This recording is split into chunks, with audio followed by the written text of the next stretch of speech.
So before we start this time, we're just going to do a few introductions, just a few brief introductions. I'll just call out a name. And please introduce yourself, where you're from, and why you're taking this course. Be useful. Jai Jinendra. I'm from Raleigh, North Carolina. I would like to know more about Jain mantras and how does it work in day-to-day life and how to get more depth in it. So that's why I'm taking this course. Hello, Jai Jinendra. My name is Pragya Jain and I live in Pune, India. And I'm taking this course because I am doing my PhD in meditation, Jain meditation. So I thought it would be a nice section on my chapter. Nice, nice. I'm Hansa Gala. I'm from Mumbai. And I have joined this course to learn the mantras and how we can do betterment of our life. All right, so okay. So should we start now? And we'll go over, if we have more time, we'll just go over a few more introductions. So we have a few more questions this time, Professor. The first one is from Priyadarshana Shah. The question is related to Bhaktamar Stotra. And her question is, how effective are Bhaktamar Stotras with relating to chanting the Bhaktamar Stotras? Oh, how effective are they in what? In curing Yeah. Let me see if she's here. I'm here. Yeah. You were thinking, yeah, oh, in healing. I've heard okay. I've reached the science chapter in the course, and I'm curious, can I state a verse or a mantra or a riddhi, and would it help me if I did it? Could anyone do it? And also, what's the difference between a mantra and a riddhi and the stotra? Okay, okay. These are great questions. Okay, I don't know if I can answer the question about how it will affect you, because I think there are so many different components of how mantras affect the reciters, who they are, what your bhav is, what your situation is, are you eating non-veg, all these things. Like I don't know anything about you, so I don't think that I think, and we went over that in lecture 2 about the philosophy of Jain Mantra Shastra, is that I don't think just reciting something will affect change in the universe. You have to think of all the other components that go into it. But I did work with Manju Jain. Maybe she's become more popular in Nagpur for using Bhaktamar Stotra and the different stotras in healing. And she's published on this, and I think there are a number of people who are now doing PhDs researching the effects of the Bhaktamar Stotra. I'll say that I spent a day with Manju Jain in Nagpur visiting hospitals where she would chant the stotra with very ill people. And a number of the people were not Jain and just found her online and said to me that they somewhat saw it as kind of palliative care. Like they didn't really see it as effective in curing these very serious diseases that these people were dealing with, but it did certainly bring peace of mind. And mental health is a huge aspect of health, obviously. So the people I spoke to were, quite frankly, quite desperate, and were dealing with relatives and children who were very sick and looking for some peace of mind, which they were receiving through the chanting of the stotra. Was it curing their cancer? No, it was not, but it was bringing peace of mind. So I don't know. Oh, okay. So I don't know how to answer the question. Certainly there are many testimonials of how chanting the stotra really does heal. And if you buy Manju Jain's book, she's drawn upon early modern Digambar literature to identify which shloka does what. depending on what you want. Do you want increased intelligence? Do you want healing? And okay, the difference between the shloka and the riddhi. So the riddhi comes from the riddhi mangala. I'm calling it the riddhi mangala, the shatkandagam. Sorry, my dogs need to be quiet right now. Hopefully they will be quiet. Okay, the riddhis come from the shatkandagam, the namo jananam, namo ohi jananam. If you've reached the science, you've done all the lectures. So you know that is then in the Surya mantra as well. So it's a set of praise. Sorry? I understand, but I'm still I need some clarity. Why is there a mantra, Yeah. a verse, and then a mantra, and then a riddhi? And so I know Yeah. I've read all that, but what's the difference? I don't understand. Does one have to say all three, the verse, the mantra, and the riddhi for getting peace of mind, or would you know? And what's the difference? Okay, so in medieval literature, Shwetambar and Digambar, it's just the Bhaktamar Stotra that provides miraculous results. But then there are a bunch of commentaries on the Bhaktamar Stotra that says, if you want to get even better results, recite these mantras that they then attach to each of the verses of the Bhaktamar Stotra. And then I think in even later literature, early modern literature, they attach these riddhis that develop separately, as you know, to each of the verses. And that's why I argue that Digambaras believe in 48 verses and Shvetambars believe in 44 of the Bhaktamar Stotra, because there are 48 riddhis, and I think it is Digambaras who first attached the riddhis to the Bhaktamar Stotra, then had to expand the Bhaktamar Stotra to match the riddhis. So long story short, the Bhaktamar Stotra is powerful in and of itself. So maybe just focus on that. But later commentators said, well, you can get more power from these mantras. And the mantras are these Sanskrit pleas for health, prosperity, etc., etc., etc. Whereas the riddhis are praises to people who have achieved different superhuman powers. Like Ohi Jinanam is Avadi.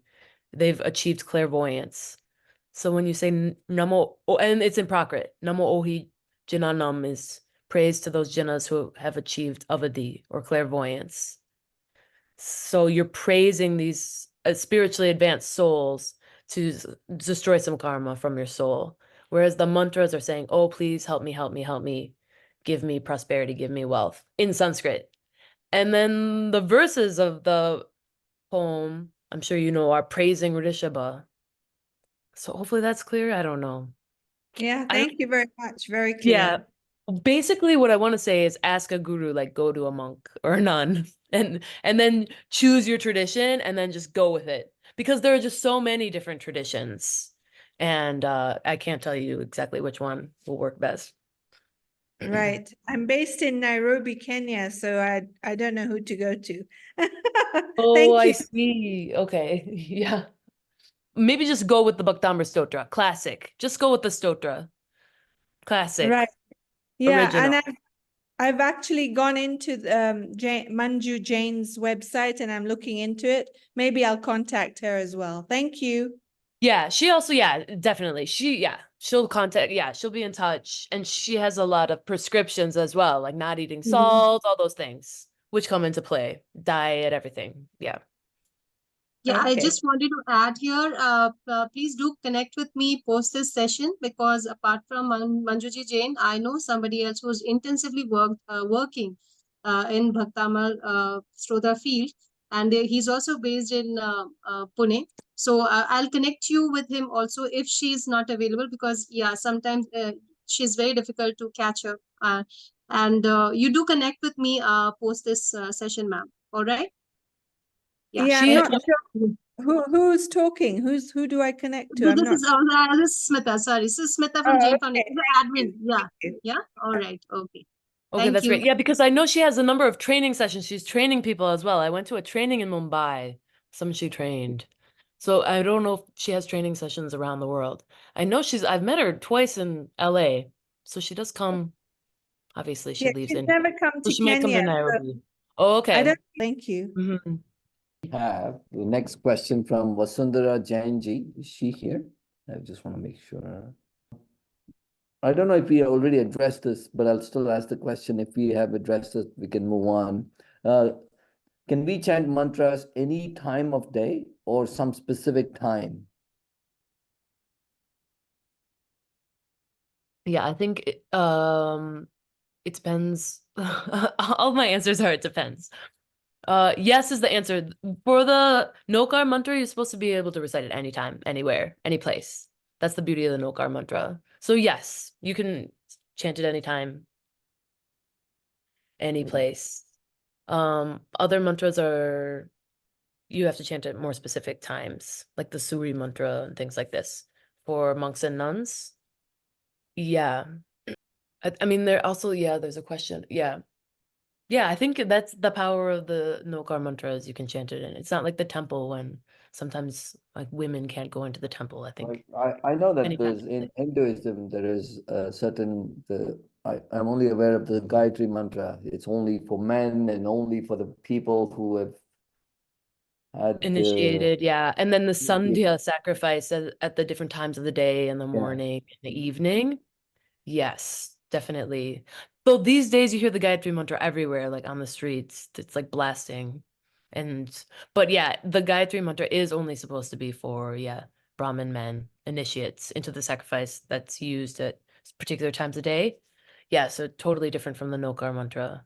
So, but in the bigger question, if I just zoom out, there no gender specific, time specific, or Number of repetitions also, Pramodji. Or sometimes, so in Sanskrit, they say the Kal, Des, and Sankhya. All three. Kal is the time, and Des is the which place, location, area where you east, west, south, north, and how many times. So three things in Vedic mantra. These three things are very important. So maybe the question is pertaining to that. So is there anything specific in Jain mantra, Ellen? Yeah, there's a book collection of mantra shastra called Namaskar Swadhyay. It's on Jain e-library, and I recommend it. Checking it out. There's Sanskrit and there's a Gujarati section as well, and a Prakrit section. Oh no, I think it's a Sanskrit section and a Prakrit section with Gujarati translations. And they will have specific vidhis, like specific rituals, and tell you exactly when to recite it, how to recite it.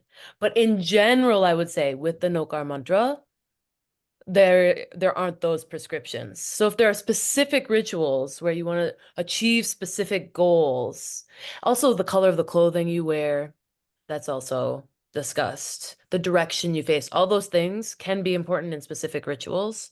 But in general, and I would love to hear, especially with like menstruation, my understanding is I have never read that if you're in a state of impurity or after a death or something, that you can't chant the Nokar mantra.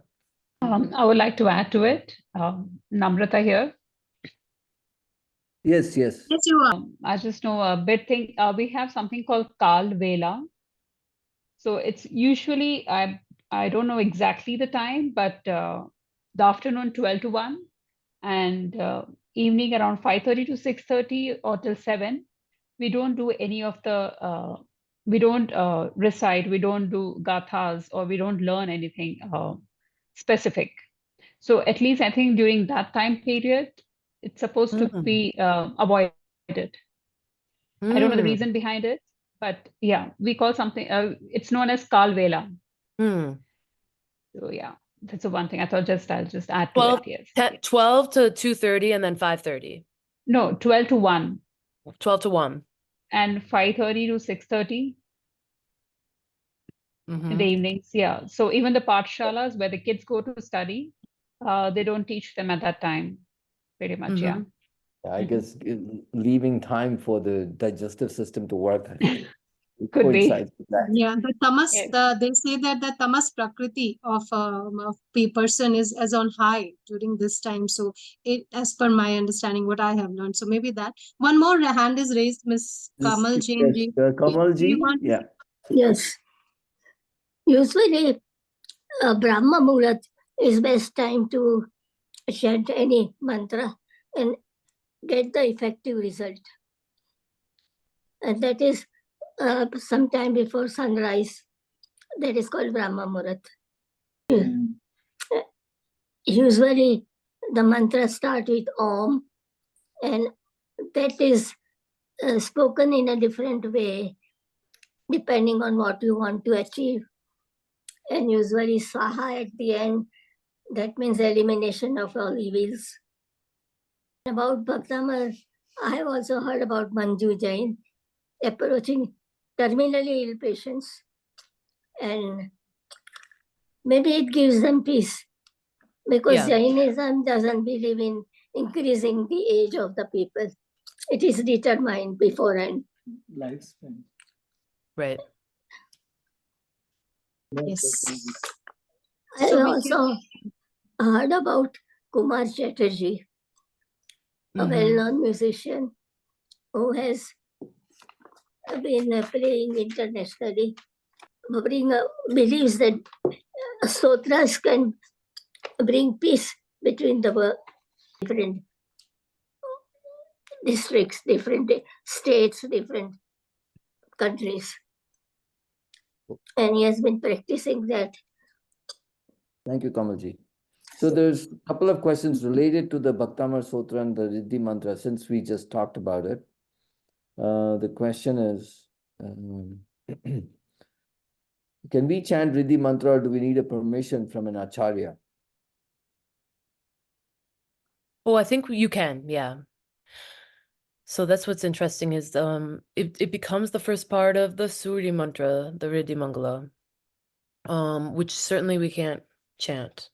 You only acharyas can chant the Surya mantra.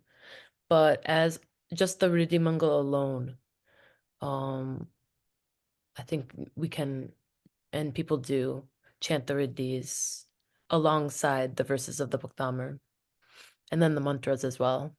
So yeah. Verse, mantra, Riddhi chanted together. And then Manju Jain has from her Digambar gurus, she performs this vidhan wherein you give a nut for each on this circular diagram of 48 spaces. Because again, yeah, she's Digambar, so she's going to be doing the version of the Bhaktamar with 48 verses. So I think that's also something you need to ask yourself too. Like, do you care about that? If there's 44 or 48, like what tradition do you come from? Which one do you believe in? So yes, you can chant the Riddhis, I think. Yeah, okay.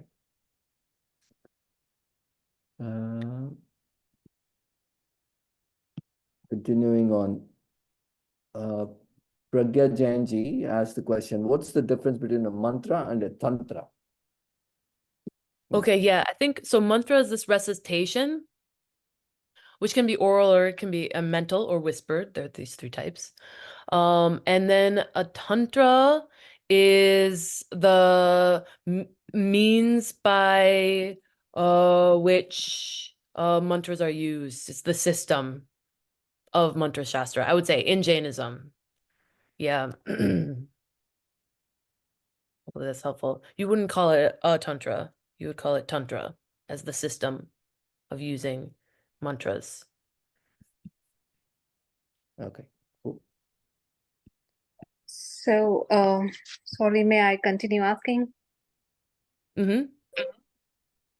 So you're saying that these are the means to chant mantras.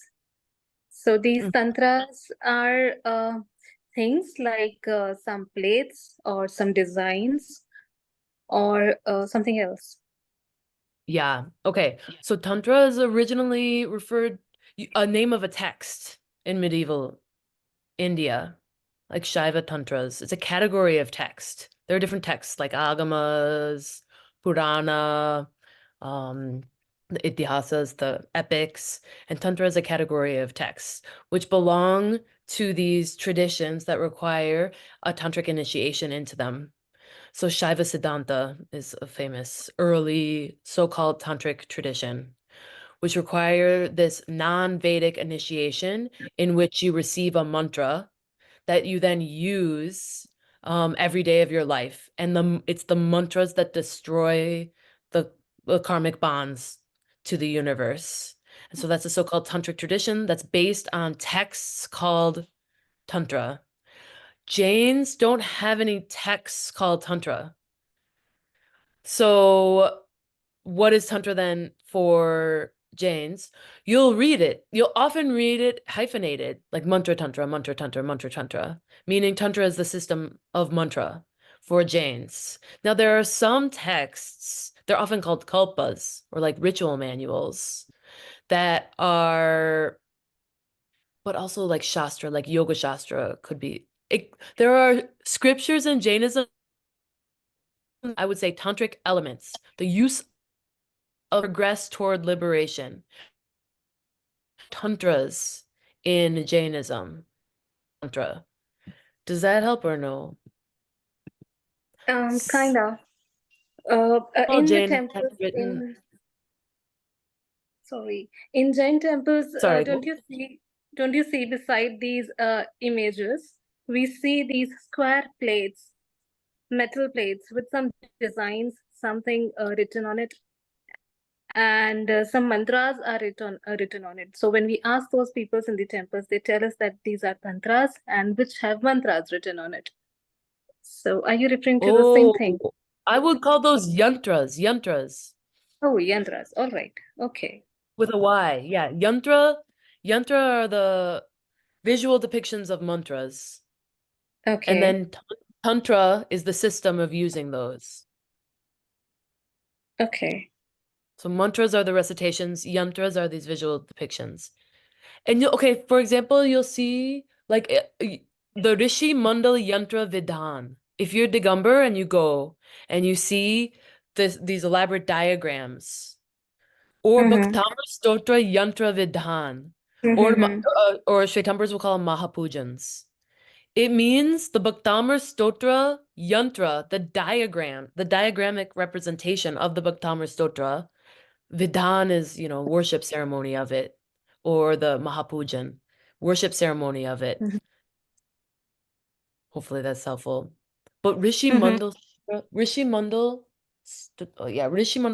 Yantra, yeah, Yantra. right. So diagram of the Rishi Mandal Stotra, which is like just this praise poem stotra that's put into this visual manifestation in a yantra. So that's a yantra. And then, yeah, tantra is the system of using it that you'll see in Jain texts, but you'll see definitely acharyas using this term tantra as a system, but not as a text name, as in other traditions. Like Buddhists, they're famously tantric Buddhists, and a lot of their texts are called tantras, but Jains don't have that. Is there a mention of tantras in Jainism anywhere? Because yeah, Haribhadra Suri. Yeah, Haribhadra Suri. Yeah, I can give you. Should I look it up? It's in my book. No, it's okay. You can just mention it. I want to give you the exact reference if I can find it. But Haribhadra Suri in the 8th century refers to tantras. There are a few. Yeah, and then modern Jains will often use mantra tantra together. Jain mantra tantra. So because I've pretty much grown up listening to the mantras, and there is yantra, as you had said. But never no tantra. heard of tantras in Jainism. Exactly. Never heard of it. That's exactly right. Yeah, so in the preface to my book, I basically write that. I say this like tantra is not a thing in Jainism. And then I list like a few mentions. Like one time Haribhadra Suri said it. Yeah. So that's why I'm having to search, because it's not common. You're right. It's totally not common. There's no understanding of tantra as a text or but yeah, what I say in the intro to my book is I'm using this term tantric to put Jains in conversation with non-Jains who are using this term for this use of mantras. just so that we can see, oh, look how Om is used in Jainism, look how Om is used in other traditions, look how Hrim is used in Jainism, look how Hrim is used in other traditions. But you're right that Tantra is not commonly used, and there are no Jain Tantras. Sometimes you'll see scholars use this term in English for Bhairava Padmavati Kalpa, this text, but it is not called a Tantra. It is called a Kalpa. So yeah, Right. or the Bala Malini Kalpa is another one that's often called a Jain Tantra. It is not a Tantra. So yeah, you could say there's no Tantric Jainism, or you could say that in Jainism, if you read in modern Acharya's writings, it's just mantra tantra, meaning the use of mantras. Right. Because again, the other thing, okay, then I'll stop talking about this, but the other thing is Tantra has all these sort of negative connotations. It's about drinking wine, it's about sex, it's about the so-called left-handed tradition of Tantra. And Jains obviously don't have any of that. They just have the use of mantras. Exactly. I was just So wondering if sometimes, yeah, so yeah, maybe we shouldn't even really use this word Tantra. They do, but Acharyas, Jain Acharyas today do use this hyphenated mantra Tantra to refer to okay. these mantras. Okay. Hopefully that was clear. I went on for too long probably about that. Sorry, somebody in the audience had asked that what is kalpa. So if you could define that. Oh yeah, I know. I mean, I'm translating it as ritual manual. It's another name of these texts. Like, look at the end of these names of texts, and sometimes it signifies something and sometimes it doesn't. Like if it's a shastra, if it's a sutra, if it's an agam, we know, or an anga. We know it's supposed to be so-called canonical, but then there are these kalpas that are often seen as ritual manuals, meaning telling people how to do a ritual or telling people how to do a particular puja, or vidhi at the end of it means it's telling people how to do a ritual. Stotra, of course, praise poem. Often kalpas contain stotras, like recitations of stotras and mantras. But the famous ones that have been translated a bunch in the 20th century, not into English, but into Gujarati and Hindi, are this Bhairava Padmavati Kalpa. Maybe you've heard of 11th century text by Malishena, and Jwala Malini Kalpa. These Digambara texts from South India that outline all these yantras that allow you to do various ritual acts. I think I talked about it in one chapter or in one lecture, the Bhairava Padmavati Kalpa. All right. But Thank you. in that particular context, but it can also refer to other types of texts. But it's a name of a text, just like Tantra is the name of a text, Agam's the name of a text, Anga's the name of a text, Prakirnaka. You have all these different names of Yes. types of texts. Right. All right. Meena ji, do you want to ask a few more questions that you're writing it to me? You can go ahead. You can switch on your video. And also, Okay. yes, Meena ji. I didn't have a question, but somebody had, I just wanted to clarify about the 44 and 48 stanzas in Bhaktamar. Both the traditions believe in 48. It's not they don't believe, but the Shvetambas discontinued using the 4 stanzas because it was loosely used, because it had the miraculous powers, and people were just using it very loosely. So the acharyas say to discontinue the 4 stanzas. Interesting. Yes, so 48 stanzas are same. Both the traditions believe in, the belief is not discontinued. It's the way the people were using it. So the acharyas have told, and those out of the 4, there is one stanza which has a miraculous powers, and they say not to be used loosely. So that's why they discontinued it. Yeah.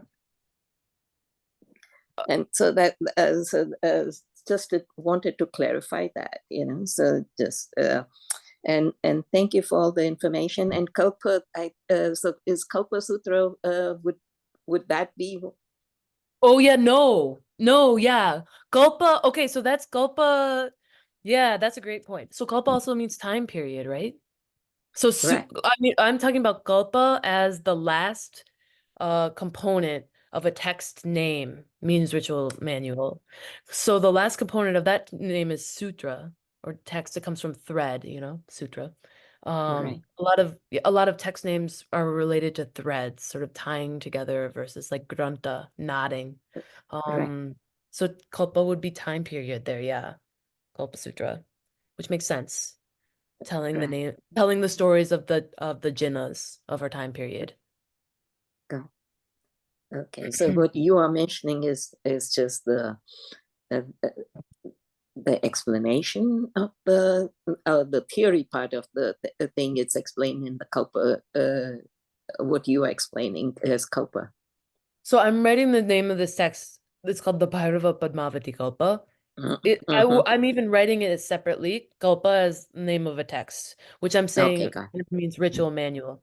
But sutra, like if we go Kalpa Sutra, then sutra is the name of the text, the type of the Right. text. Right. And then, yeah, Okay. like Yoga you. Sutra, the text on yoga, Mhm. things like that. Got it. Or Tattvartha Sutra. I mean, sutra, refers to these pithy statements, sutras. Right. Everyone knows Tattvartha Sutra, so that's a good example. These pithy Yes. statements. Right. So sutras on the meanings of the reals. I don't know how you want to translate Tattvartha Right. Sutra. Artha Sutra, yeah. Yeah. So sutras Yes. on Kalpa, this time period. It's Kalpa Sutra. Okay. Thank you. Okay. Thank you. Thank you, Meena ji. Namrata ji, is that your question? Did you ask this? You have written down about Bhavya and Abhavya Jeev Yeah. Yes. on the Yes. group. You want to So, discuss that? yeah. So in one of the sessions, Elin, you were discussing, I think, with Chris about Bhavya Jeev and Abhavya Jeev. I was wondering if you came to a conclusion about it. Oh my And God. Okay. yeah. Should I upload the article by Padmanabh Jaini on Abhavya and because he's just the best. Let me see if I can Okay. find it right now on my computer. That would be great. And I haven't come to a conclusion, but I saw in the conversation, basically I'm drawing upon this article by Padmanabh Jaini, who's examined these Jain commentaries on this. And he says if you're asking yourself, are you Bhavya or Abhavya, then you have to be Bhavya, worthy of liberation. So that's how you know. But it does seem in the Tattvartha Sutra, the Tattvartha Sutra does seem to suggest that it's an inherent quality of the soul, which doesn't make sense to me. exactly. So I don't know. I'm still confused by it. There are a number of things that confuse me actually in the Tattvartha Sutra. Did we talk about this in the conversation? That the soul reduces its size when it goes to the Siddhaloka? That's the other thing that confuses me. Because the size, and it takes, what is it? I'm sure you know, it takes 2/3 of the size of its final body when it goes to the Siddha Shila, which No, doesn't I make don't any know that sense. part. Doesn't make any sense to me because there's no karma in the Siddha Loka. So how does the soul maintain its shape in the Siddha Loka if there's no True. karma? So those are my two questions from the Tattvartha Sutra that I'd love to ask some Jainacharyas of the past. I'm not sure, but let me find this article by Padmanabh Jaini if I can find it. Yeah, When that they would be do great. samudgat, right? When they do samudgat, so that's But then so it expands right before, but then when it goes to the Siddhaloka, it reduces the size back down. Yeah, because it's compacted, then all the space in between it becomes dense, and it's in a crystal form, so there is no karma in it, and it's in the pure form. So that at Sichila. Right. I know. I'm just wondering how that happens because the Tattvartha Sutra says souls have infinite space points and they take the shape of the karmic body that they inhabit. Right. So how do they take a shape if there's no karma to make that shape? If they have infinite space points, you'd think they would just expand. Once all the karma is worn away, you'd think they would just expand and have infinite space points. They wouldn't be able to be contained. If they're an elephant. Because they do not disintegrate. The soul, the particles do not disintegrate. That is vibhajan nahi hota hai na. It doesn't disintegrate. It just the empty space in between gets compacted, and that's how it happens. And so they say that the last position, the Tirthankas, when they meditate, that's the position that's how they are in the Siddhashila, like if right. in the coyotes are if they're in the Right. standing or the sitting position. So Right. that's how they are manifested there. Right. You know? So, but Arun Vijayji would be able to explain your question properly. So he's Okay. the authority. Yeah. Okay, I'll write that down. Mhm. Okay, I'm still okay. I was distracted by that interesting conversation, so I didn't look up this Sorry. Chinese people. No, not distracted. I mean, I was enjoying that. I'm the one who brought it up. That's my question. I've asked a lot of Moonies this too, and I haven't. You know, for Daslukshan, I go to Daslukshan, and you study. You know, each chapter of the Right. Tattva, and then there's a Q&A session, which I really like with the Moonies. And I Right. don't know. I don't know if I've been satisfied by it. But yeah, okay. Arun Vijayji, I'll ask. Yeah. Okay. Padmanabh Jaini, All Bhavya right. Bhatti. So, Pramodji, do we have more questions? Yes, we do have a question. In one of the sessions, there's a discussion of about Bhavya and Abhavya Jeev. Yeah, we How just took it up does just concept now. This is just discussed. Pardon, It's Sunita ji? over, sir. This is over, sir. Oh, okay, yeah. Yeah. And then that's it. I guess those were the only questions. If I missed anything Yeah. else. So many are asking Oh, yeah. questions. Did we talk about the Sabar mantras? Monalji asked. No. Yeah. Would you tell us about Sabar mantras are in Jainism and what specific rule one must apply while chanting? This we discussed a little bit. Should be done early in the morning or before food or after Right. food, right? Yeah. Right. So I think it depends on the tradition. I think, yeah, we discussed this. Kala Vela. Yeah, we did. Yeah. The Sabar mantra. Would you tell us about Sabar mantra in Jainism? I don't know. So basically, I Monalji? also asked this question because I have not heard this word. And the person only mentioned that it means, Shreni do you want to add something? You can unmute. Yeah, recently we had somebody from India who came and gave lectures to Nairobi. And from what I understood, he said Sabar mantra is a mantra in your own vernacular language. So it Oh, can cool. just be a form, the way we are talking to each other. So that's what I understood. He said there are 3 types of mantras, and Sabar, he talked about Bij mantras, and he talked about mantras like the Navkar mantra, and then he said Sabar mantras are whatever people say in their own vernacular language. Yeah, I want to read the if he We were celebrating our 40th anniversary of our Derasar in Nairobi, and we had somebody from India who came for the celebrations. And this is what during one of the sessions, this is what he told us. Right, that's great. Yeah, no, what I'm wanting to know is what text he's reading on this. I'm not sure what text he was Yeah. reading, but Yeah. he was just explaining to us the Interesting. different types of mantras. Interesting. That comes back to our question. That's why I want to know more about this, because it comes back to the question of whether you can say the Nokar mantra in your own. But that would be distinct from the Sabar mantra, I guess. The Nokar mantra would be distinct. So I And don't I know. think I've never read any Jain texts on this. So Can I add to follow that up on this. about Yeah. the please, mantra? go ahead. Yeah. Okay. Because we are doing the Jain chorus program with Kumar Bhai Chatterjee right now in Southern California. Mm-hmm. And he says the mantras has to be recited with proper pronunciation. Do not be disrespectful about it, because the sounds make a lot of effect. And he says, do not alter anything. So when you say mantra, the other one doesn't mean a mantra when you put it in your own terms, in your own language or anything, Right.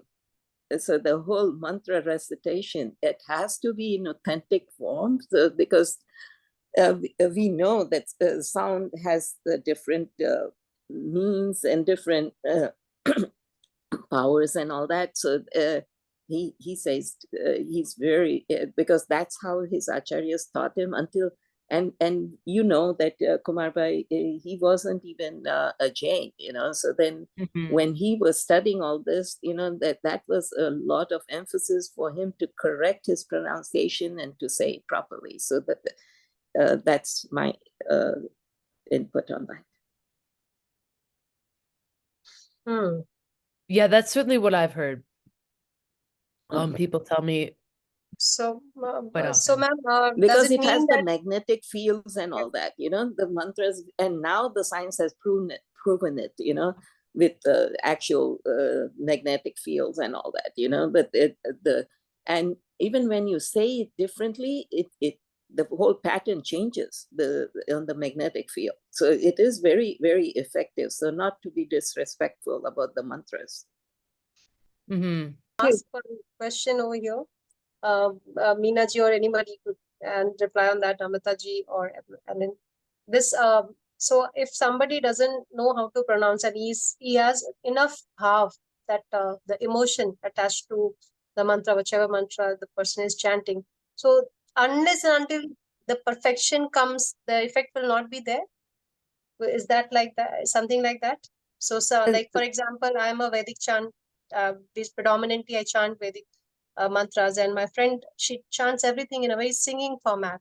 So, but she has more bhakti than me. So I mean, Yeah. which one The will be more format effective? is, yeah, the uchar, you know, the pronunciation they emphasize, not necessarily how you say it with your bhav, but it is the pronunciation which makes the difference. That's why they really emphasize. Even if you see in this Hare Krishna and all that, the sutras, I mean, they do that mantra recitation when they are young, so that the tongue can be twisted in such a form, you know. So there is no different sound, you know. So because the sound makes a difference, that's what they emphasize. So there are both the stories of doing with bhakti and doing with proper pronunciation. Both have their own benefits and their strong reasons behind that.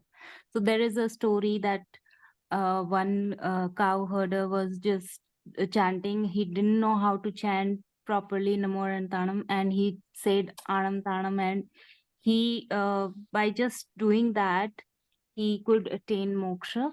So that story is also there. There is one story where there was a slight difference in the syllable and the outcome changed. Whatever the outcome should have been, that didn't appear. So there are both the stories available in this case. Yeah, I think we've talked about that before. Yeah. It depends. I'm giving to whoever asked about mentions of Tantra, I'm copying and pasting some examples. So this one is from, this is from Haribhadra's. These are, if anyone cares, mentions of Tantra. Haribhadra Suri uses Tantra. Yoga About Drishti. the pronunciation of the mantras, the discussion which is going on. I would like Yeah. to add that the pronunciation is important. And only things, maybe the shepherd, when he was chanting the mantra, first of all, he must have been in a very innocent, pure soul, like, you know, he must be, very naive. And when he was chanting, he was simple, and maybe we don't, for all we know, he may be chanting the right word, because it is Arihantanam is also there. Arhantanam, as Elin had told in the, I think, first session, in certain scriptures, it is, you had mentioned it is Arihantanam, and some places it's Can you repeat that? I mean, Elin? Right. Oh, so it's either, it's sometimes, and I wonder what you guys use, Arihantanam and We usually Arahantanam. we use Arihantanam. Arihantanam, yeah. Yeah. So for all we know, the shepherd might be using the right, maybe there are the right pronunciation. We don't know. It may not be Arihantanam, but as in certain one of the agam somewhere, Elin had mentioned that it is also written as Arhantanam or Aruhantanam, if I'm not wrong. Yeah. So Yeah. And then Ardham also is, Ardhat, and Ardhat is also Ardhat. So if you're invoking the Arhat in some way, that is supposed to be effective. Yes. As long as you're recalling the qualities of the Arhat and thinking of the Arhat and praising the Arhat. Mhm. But yeah, I think there are stories that support both perspectives, that the pronunciation Right. is very, very important, due to The- frequencies and all of this that are affected when you pronounce certain things, and then also that the devotion is also important. You'll get both perspectives. Right. Right. That's true. That's why there are so many different this thing on Arhat, Arhu, and all that. The different words, and that is true. You know that it is in the Agams. You know, so that's how it is. Those different terms, and even about bhavi and abhavi, that I just wanted to this thing. It's the example of that they give is like the mung beans. That it is the way it is. You cannot change it. It's not like somebody did it and this thing. So like the mung beans, if you soak it, some of them will get completely soaked, the others won't. So that is the nature of it. You know, no, it's not like you can change and alter anything about it. So you have to Exactly. So accept that's it. what. So that's How does yeah. because Jainism says that all souls are equal, and every soul has got the power to rise and kill all the karmas and Right. eventually liberate itself. The So only so difference that's is you why it's can. difficult. Ellen. I was just saying that's why it's problematic, because all souls are supposed to be identical and have the ability to achieve liberation. So if it's like a Mungwin and it doesn't have the ability to, that's just how it is, I think that contradicts Jain philosophy. Here's the article. I don't have the actual PDF, but I highly recommend you get this book, this Because you collected can papers get on- rid of the karmas, but the soul cannot be liberated. That's the only difference. You can get, but the soul I doesn't get know. liberated. Yeah, because it'll I keep don't on know. going Again, in that doesn't the make time sense to me. cycle. Yeah, paribraman katay rega, you know. Yeah. Exactly. Yeah, that doesn't fall in Yeah, Jainism. you're right. Yes. It is an oxymoron statement, you know, when you say the all souls are equal, you know. Exactly. Maybe I think we should ask the question to Guru Maharaj. Yeah, To I get more definitely asked. clarity. Yeah. These are my main questions. Yeah, the soul. Yeah. Yeah, Bhavya when you Bhavya is the main ask question Arun I have. Vijayji, he'll be able to answer it better. Okay, amazing. But I would highly recommend this article that I pasted in the chat as Right. well. Just buy this collected papers on Jain studies. And I mean, Padmanabh Jain is a genius and amazing. So Right. he goes through, Jain acharyas of the medieval period and how they dealt with it. This question. It was clearly an issue. I mean, Jain acharyas for a long time have clearly been grappling with this and understanding that it is maybe in contradiction to Jain philosophy. Why shouldn't we? All right. All right. We are at time now. Yes. Thank you, everyone, for attending and for the robust discussion. Thank you, Ellen, for Yeah. raising Thank us. you. Oh, thank time. you. Thank you, Thank you. Ellen. Thank you, everyone. Thank you, Ellen. Thank Bye. you, everyone. Thank you, Pramodji. Thank you, everyone.